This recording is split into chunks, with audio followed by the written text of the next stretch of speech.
SQL Server Agent and SQL Operations Studio have the following capabilities. You can list SQL Server Agent jobs configured on a SQL Server, view job history with job execution results, and basic job control to start and stop jobs.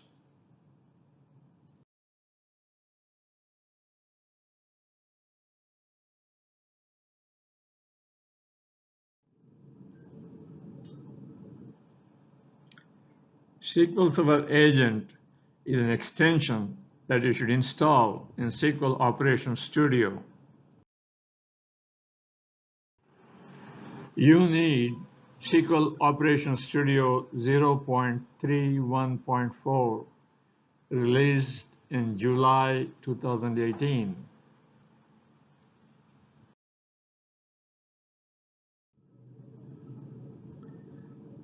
You can get this version of SQL Operations Studio from this link here.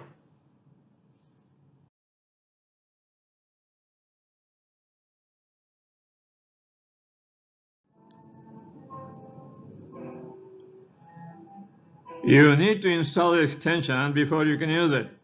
This can be implemented inside SQL Operations Studio.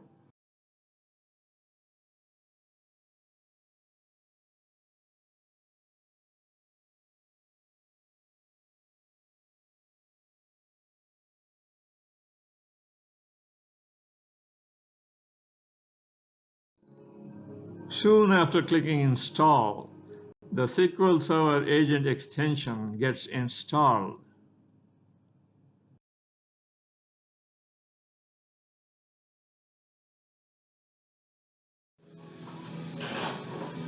There is only one SQL Server Agent job on my server.